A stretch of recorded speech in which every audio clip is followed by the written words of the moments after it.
Today we are building the engine for the WRX. So this engine's going to be capable of around 700 to 750 wheel horsepower. We're only going to be targeting around 600 to 650 with the car. I want it to be somewhat streetable. It's a daily driver. I don't need gobs of power in this thing. That's why I have the STI as my gobs of horsepower car, and the RS, which will be another fun street car. But today, we're getting into all the stuff. I've shown you guys how to build these engines. I've shown you guys how to do it from step by step. So I'm not going to cover all of that today. If you want, I will have those engine building videos linked down in the description below of how to measure engine tolerances, how to assemble these engines, and how to build them. So ideally, I'd like to get the heads stripped down completely because I am not going to pay the machine shop to build my heads. I will build my own heads. I'm cheap and I can do it myself. Typically with customer cars, I leave it to the machine shop because it's a little bit easier. It's a little less cumbersome. It's a little less time consuming just to have the machine shop do it. But for our heads, I'll be doing it. We'll cut the valves. We'll cut the valve seats. We'll lap the valve seats, I guess I should say. We'll cut the valves as needed for our stuff. So let me give you a quick run through of all the engine components we're going to be using today, and then we'll go from there. I'm sorry for the conjumbled mess of everything on the back. So we have Brian Crower connecting rods with ARP hardware. We've got Kelford cams. We have King Racing bearings that we're going to be using, an OEM Subaru crankshaft, GSC intake and exhaust valves, GSC retainers, and there's another GSC box down there for something, but I don't remember what. It's going to be awesome.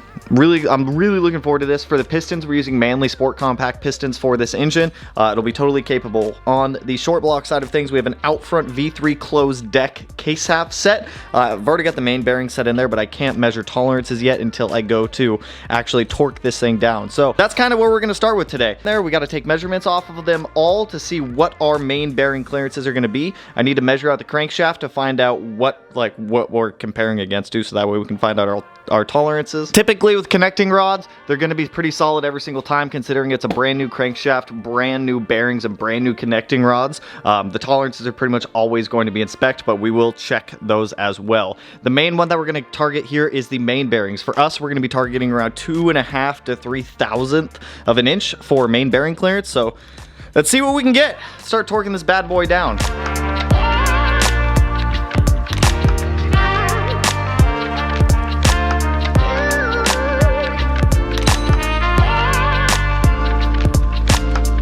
So I've got this torqued together so that way we can go ahead and measure the mains. I'm going to keep this heater pointed at the block to keep the block at a good temperature for me to be able to measure it at. You don't want to do it when it's too cold because the metals are going to contract. It's going to throw off all of your tolerances. So right now, the heater's just keeping the block warm instead of me, so that way we can go ahead and get tolerances figured out on this. Now that I've got that torqued together and kind of chilling, I'm going to go ahead and pop over here and measure all of the journals on the crankshaft to figure out what our tolerances are going to be. I got my set of Minotoyo calipers right here to be able to measure them all. So next step, measure out the crankshaft.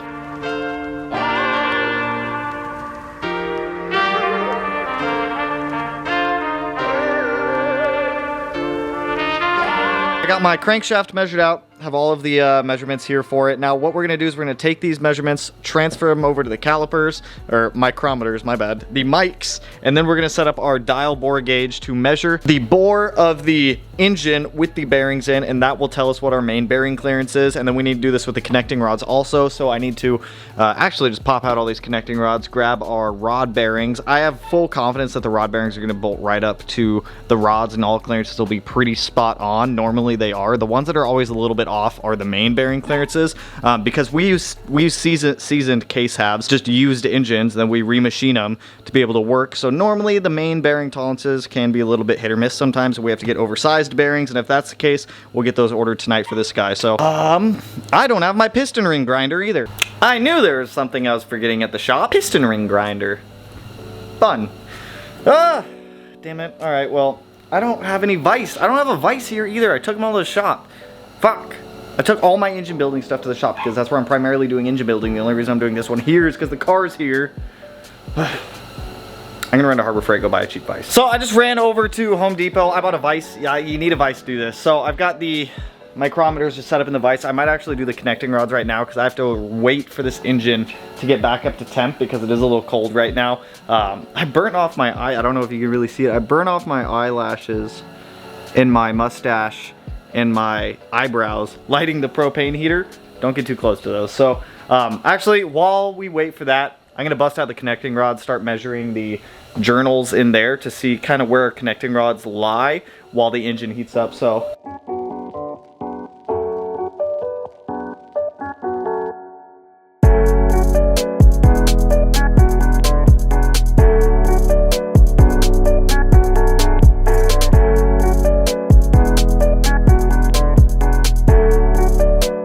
So I'm gonna take a break from this, you guys. So far, we're looking pretty good at about like 3 thou on that one, but something just showed up. Dude, dude, I feel so guilty tearing that apart. Dude, oh, dude, I actually feel hella guilty.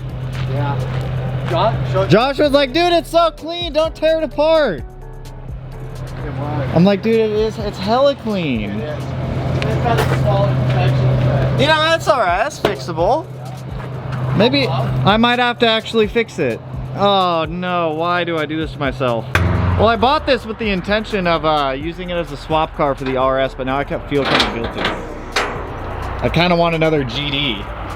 And this one's hella clean. This one's hella clean. Did you wash it? Josh washed it. Josh washed it? Dude, he's trying to get me not to tear it apart. Right? He called me earlier, he's like, don't tear it apart. It's so clean. I'm like, I mean, it is hella clean. I feel so guilty now. Here, you vlog for me. I'm gonna go get money. What's up, everybody? This is now Matt's other channel. He's not tearing it apart. Don't worry, guys, I'm not gonna let him. Tanner said the RS looked really good next to Chewy and Mittens. But I think that looks really good next to Chewy and Mittens. That's the era. That's a little too old. Isn't that like Karma? So, Yeah, it's the... what year is that one? Oh, it's a Hawkeye. It's an 06 or 07. Oh, okay. Karma was a 05. Yeah.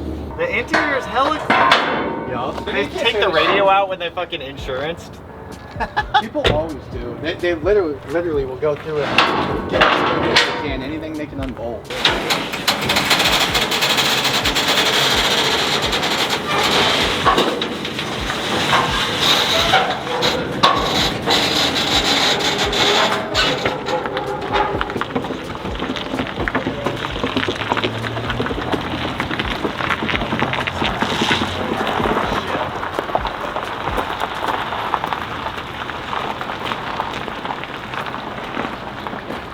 So you guys, this is our parts car for the RS over there. Now, I know what some of you guys are gonna say. Tanner, why don't you just fix it?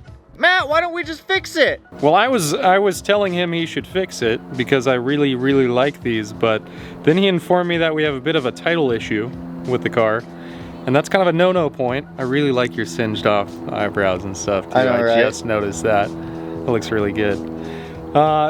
So yeah, when you have a title issue or something with a car, you're not gonna go through the trouble with the DMV to fight them on it and try and get it registered, because they're gonna sit there and backtrack the whole time, so. It's just not worth the title fight. It's, like, we could probably eventually get a title for it, but I don't wanna go through that battle. I don't wanna spend the money. I don't want to give the state money, I guess I should say, fighting a title for this car. So it will be a perfect swap car. I do want another GD at some point, and specifically a Hawkeye. So it's unfortunate that this one's going to go to scrap. If somebody wants the chassis, we can figure something out if someone wants the chassis. But I'm stripping all the harnesses out of it, all the electrical, the interior, the drivetrain, everything out of this car. Now, I should say there is no engine in this STI right now. There was an IAG engine in there. I don't use IAG engines anyway, so it's not a big deal for me. I'm gonna build an engine from the ground up for the RS anyways. It's not gonna be a closed deck build like we do in all of them. It's just gonna be a rod and piston engine, because we're only shooting for like 450, 500 out of the RS, which will be way more than enough for that car. But poor soul has lived its days. All 120,000 miles on this poor car, which the paint is like stupid clean too. It's UGM, which was the first color. Interior is stupid clean. It's got a 2017 STI 6-speed in here, so we will need an adapter harness from iWire, but that shouldn't be too much of a problem. Dude, this thing's freaking dope! I have a problem with buying Subarus. I bought 2 of them in the past week? 2 weeks? I think it's been 2 weeks. I have... Matt! Oh my god, you know what I just realized? I own every chassis at the moment except for the VB. Yeah. I currently have every Subaru chassis. I have a GM, or the 2.5, I've got a GD, I've got a GR, and I've got a VA. And Matt's got 2 BPs, a Crosstrack, and a Neon. So we own them all. We own them all! The Neon's basically a bug. I do feel bad that this thing is going to go to scrap, but... Sorry, buddy. Sorry, buddy. Your goodies will live life in another car, which is really all that matters to me. So I'll show you guys more on the 07 STI out there here in a little bit. But while we have things kind of warm in here, I want to finish measuring out these engine tolerances to make sure that everything's good, because I don't want to keep wasting propane. Propane's like, that's like 20 bucks, but 20 bucks wasted. So let me get back to measuring these rods, verify our clearances, and we'll go from there.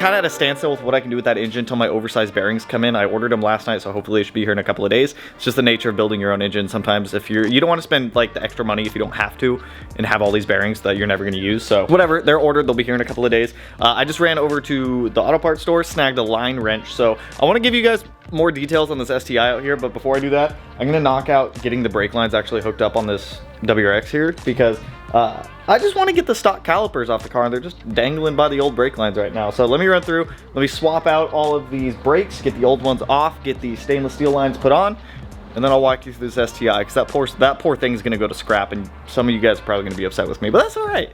That's okay.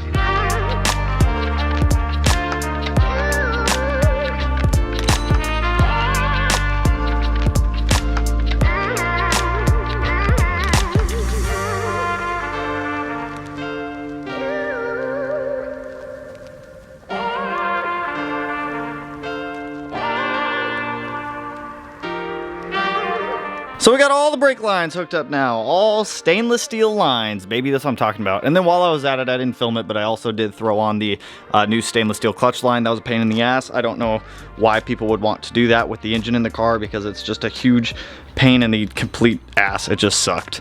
Not getting the line in, it was just taking out the old retainer that was the worst part. But now that for the most part, this chassis is pretty much done. I got a couple more suspension parts coming, like rear toe arms, front dust shield, all the rotors, all the pads, which hopefully should be here tomorrow. This thing's kind of situated and sorted. Now onto this poor thing. And also don't mind all the cardboard. We're doing a dump run tomorrow. It's just we get so many parts in all the time for our cars, other people's cars, and like spring cleaning, that we do like one dump run a month. So instead of trying to shove it all in garbage cans, it just doesn't work. So with this poor thing, this thing is going to go to scrap when I'm done with it. The only things that will probably, actually, you know what, I don't even know what's going to be left. I know all the panels will be good, the doors, roof vane, wing, tail lights. If anyone wants to buy any of that stuff, all that stuff will be for sale. Interior wise, I am taking the carpet. I will trim it to fit the RS. I'm taking the seats. Door cards will be for sale because those obviously won't fit.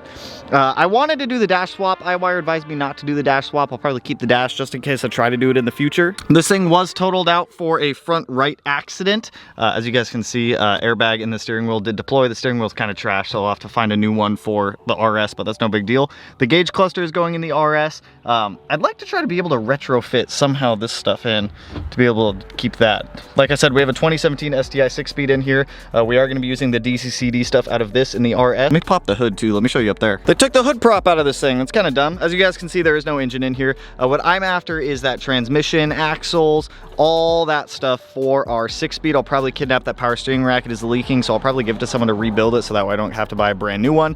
But this car is insanely clean. Like, you guys can see this engine bay. There's no rust on anything, straight frame rails. The whole reason this car was totaled out, and it's the dumbest reason that this thing was totaled, was for this little crumple right here. This is literally the entire reason that they totaled this thing out, which is easy to fix. It's a fender, a headlight. Honestly, you could probably grab some pliers and bend that back out straight to make everything line up again.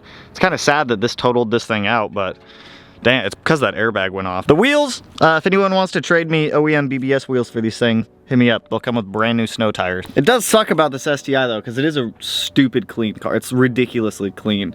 Interior is not bad at all. Door cards, no stains, no rips, nothing like that. Seats are perfect.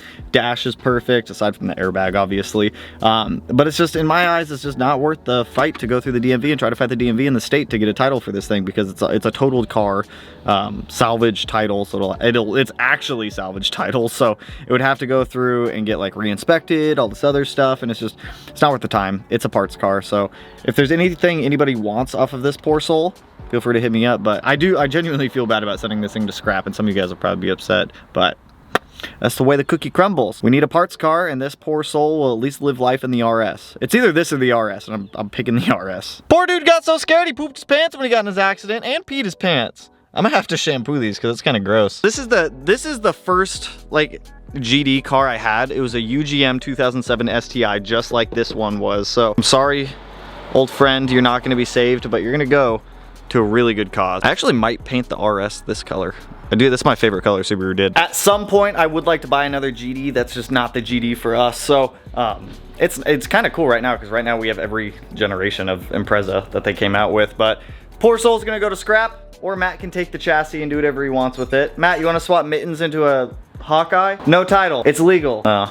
So, that's all I got for you guys on this one. Good progress on the hatch. Those bearings should be here this week, which means we can get the motor assembled, get a long block built, put it in the car, build a rotated kit, get this thing started, and mob in the WRX. I love the WRX. Some people thought the WRX was a temporary car. The car ain't going nowhere. So, if you guys are excited for the donor car, the RS, the WRX, the STI, all the good stuff we got going on, go ahead and hit that like button, turn it black, blue, green, yellow, purple, silver, cyan, whatever color it turns for you. And if you're not already subscribed to the channel and you want to be one of these corners, no idea which one I'll put it in quite yet, but with that, I will catch you guys in the next one. So peace out, homies. Woo!